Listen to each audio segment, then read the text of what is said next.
Good morning, everybody. Thank you all so much for taking time out of your busy schedules to be here. For those of you who don't know me, my name is Ruthanne Ward, and this summer I worked on combining high-resolution dynamic flood mapping with hydrodynamic modeling for the Great Lakes coasts.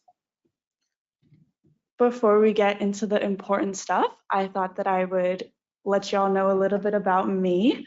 I'm originally from West Orange, New Jersey. I went to school in Central Massachusetts at Clark University, where I studied geography and GIS. I also held positions at Woodwell Climate Research Center and Clark Labs before coming here to Ann Arbor. In my free time, I like to read and paint. So here's a painting that I did, and here are two of my favorite books. First, I'm just going to give a little background into my project this summer. Here are my mentors, Yi Hong, David Cannon, Dan Titze, and Justin Riley, who did such an amazing job supporting me throughout this process. And just to give a bit of an overview, the first thing I did this summer was collect and analyze high-resolution LiDAR topographic data. The second thing I did was use this data to develop a digital elevation model for two cities along the coast of Lake Ontario. And the third thing I did was interpolate water level values from the hydrodynamic model onto the high resolution DEM. And this produced downscaled flood maps for coastal cities. To just orient you to the study area, this is Lake Ontario. And I chose two cities. The first one is Rochester, New York, and the second one is Sodus Point. We chose these cities because they're both high population, high density cities that have experienced major floods within the last 10 years. To give you all some more background, I know that many of you have your hands in the GLERL hydrodynamic model. But for those of you who aren't familiar, this is an operational model for all of the Great Lakes. It simulates physical processes of the Great Lakes, including ice cover, temperature, and water level fluctuations. Something to note about this model that's really important for our project is that it has a relatively coarse spatial resolution. So this is about 100 to 200 meters at the floodplain. This is sort of non-consequential when you're looking in, in the middle of the lake, but when you get to the coast of the floodplain, it's really important that we have these super precise flood models so that you can see, is house A gonna flood or house B gonna flood? The current model does not forecast flooding, and in this project, we're upgrading them to include the floodplain. So this image shows the triangular grid and the model boundary as it currently is. And what we want to do is sort of extend this model into the floodplain, and that's this red line that you see here. So that's the 10 meters above lake level line, and places within that area are most likely to flood because they lie at the lowest levels closest to the lake. And if you're still wondering, wait, why should I care about this? That's not a bad question. And this graphic shows you why you should care. So on your left, we have, imagine really zoomed into 4 pixels. One of the pixels is flooding. And then to the right, you have this, but downscaled. So you can see so much more precision of the flooding.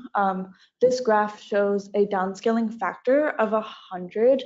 We downscaled by 10,000. So you can imagine how much more precise the model became.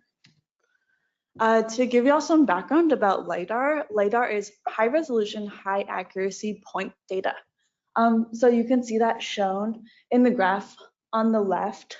It has 3 axes, an X, Y, and a Z axis. This is it in its raw point cloud format. LiDAR is collected when a plane, a drone, or satellite flies over land and shoots down a laser, and then the sensor in the plane calculates the distance between the plane and the ground.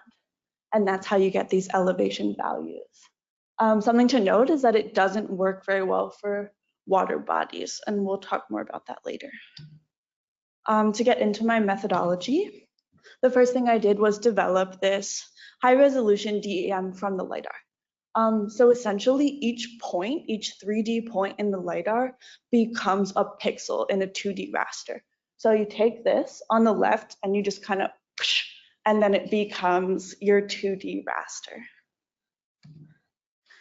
The second thing we did was prepare for the interpolation process.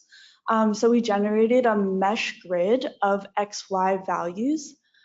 Each pixel was given one of these values, and this tells the model where to interpolate.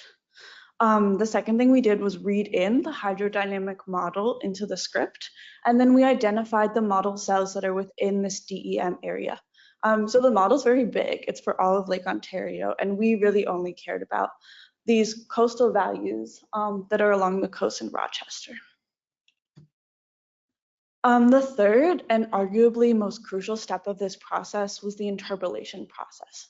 So we interpolated these coastal water level values from the model onto the DEM. So this graph just sort of shows a version of this. So imagine you're looking at the Earth and you cut it in half. And that's what this high resolution sort of tan line is showing you. And then the red line shows you a sort of downscaled an upscaled version of this. So what we did essentially is we took the lake and we just kind of lake onto the land and used very simple processes of lower elevations are going to be flooded and higher elevations are not going to be flooded. So if you have a low elevation that's close to the coastline, that pixel is now going to be flooded. The next thing we did was extract the continuous contour. So let's say, so this shows here like these mountains and hills. The flooding is not going to get past those mountains. It's going to be stopped by those land features. So we cut out those pixels. So we only want to keep the pixels of flood that are connected to the flow of the water. So anything that's disconnected is removed from the image. This is sort of a 2D view of what that might look like. So you can imagine that between the contour and the pixels we cut out, there's hills, there's mountains. Next, I'm going to show you some of my results. So the first city we did was Rochester. Just to orient you with these figures, everything in gray is land, and everything that is colored is water level. So that's either the bay itself or the flooding around the bay. On the left is the water depth model, the FVCOM model raw, and then on the right is the downscaled version that we created. So you can see so much more detail in this image, and then if you overlay it with the satellite image, you can see the various places where you get more detail. So like, let me see if I can show you on here. Like up here, you get this nice crescent over here, and then down here, some channels and ponds and streams that you really see in this image. Something else that we get out of this project is these coastlines. So the blue line is the model that we created, and the red line is the original model. So you can see really, you can use the pointer. You can see you get all of this detail all in here. Even these man-made features are included where in the original model they're not. Next, I'm going to show you our second study area, which is Sodus Bay. Sodus Bay has this sort of strip of land that you can see at the top that's just totally excluded from the original model. It also has this port over here that you can see is considered flooding in the original model. And this is just due to constraints around the spatial resolution. Like you really just need that super fine resolution to see these small pieces of land. So again, we have the coastlines for Sodus Bay. You can just see this really nice accuracy around each of the islands, around the bay and the harbor here. even down here, you get these nice straight lines that hug the coastline really tightly. And this is important for understanding, for understanding where the flooding is going to be. And then down here, oops. Down here, this is my favorite image that I made the whole summer. I really like this image. I think that it just shows really nicely what we were trying to do with this project and why it's important. And again, we just have another zoomed in version where you can see the original model sort of creates these islands when there really should be this long bay. So yeah, next I'm going to talk about some recommendations that I have for further research. So one issue that we encountered that I haven't discussed yet is that we had to replace inaccurate or missing bathymetry LiDAR data with higher accuracy, lower resolution data. So as I mentioned earlier, LiDAR doesn't always work the best for deep water bodies. It sort of flattens out in a way, and some areas are just missing. So you can see this here. This is the original LiDAR, and all of these areas are just missing, and then some of these areas are flat in a way that they shouldn't be. That's not reflective of the actual topography of the lake. So what we did essentially is carve out those values and replace them with NOAA data that's around 90 meters in resolution. And this didn't impact our project too negatively, which was great. And the second recommendation I have, if you're interested in doing work like this, is making sure to have access to a computer with a lot of processing power. I spent a lot of time with this star here. If you use Jupyter Notebooks, you're also familiar with this. And yeah, there's a reason that all models are not 1 meter by 1 meter, and it's because it's really hard to do. And it takes up a lot of computer processing time that most facilities just don't have access to. So in conclusion, we did it, and you can too. If you're interested in creating your own high-resolution digital elevation model, you can do so by visiting my GitHub via this QR code or this link. And following the instructions. There's instructions on there, everything from data acquisition to data visualization. So you can go through the whole process yourself for any area where LiDAR data is available. Yeah, before I wrap up, I just want to give my acknowledgements and many thanks to everybody who helps me in this process.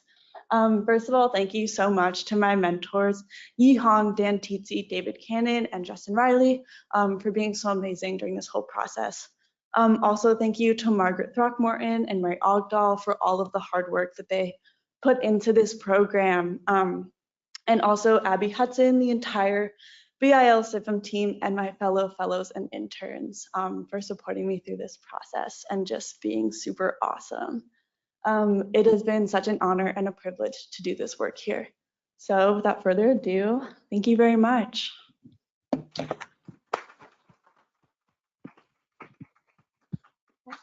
Okay, we've got time for questions for Ruthanne. So if anyone has a question, please raise your hand and I will bring the mic around so people online are able to hear you.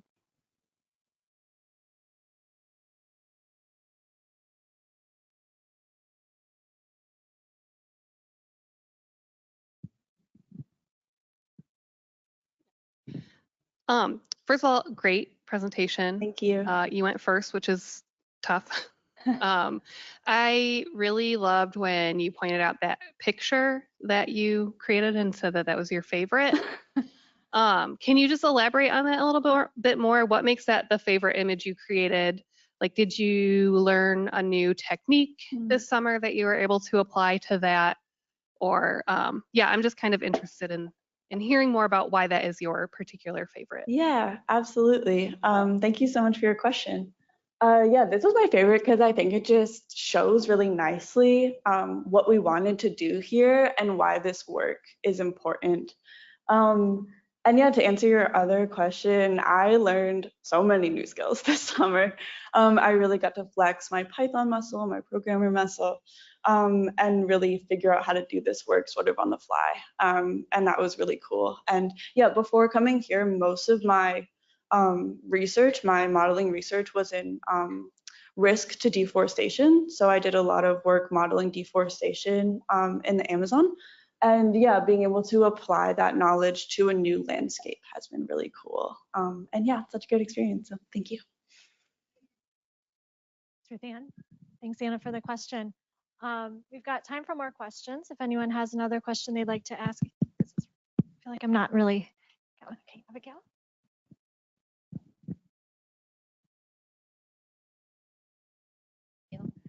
Ruthanne, that was amazing. Thank you. This is really great and valuable work. I had a question about the way that the model works and what it's able to pick up. You mentioned topographic features, but I was wondering if it also picks up infrastructure and how that might affect flooding. Yeah, so I decided to not include infrastructure. So LiDAR data collects everything, like it's often used to understand tree canopy. It can hit different points and collect all those points. So like one laser could understand where the tree is, the building below the tree, and the ground. So what I did in my work is filter for just those ground points. But yeah, you're right. I feel like infrastructure will absolutely impact flooding. And in the future, it would be really cool to like redo this, but with all of the LiDAR. Yeah, not just the ground. Yeah, thank you.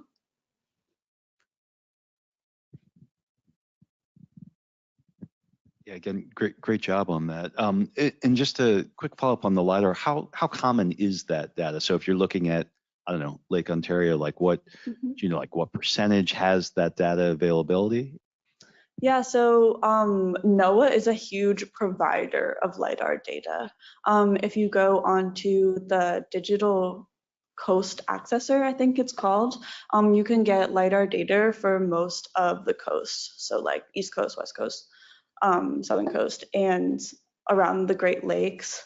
Like some organizations will like hire companies to collect LiDAR data for their specific needs. Like if you have access to the technology. But essentially, if you want to work along the coast, it's pretty common. Something that we did have to do was stitch different,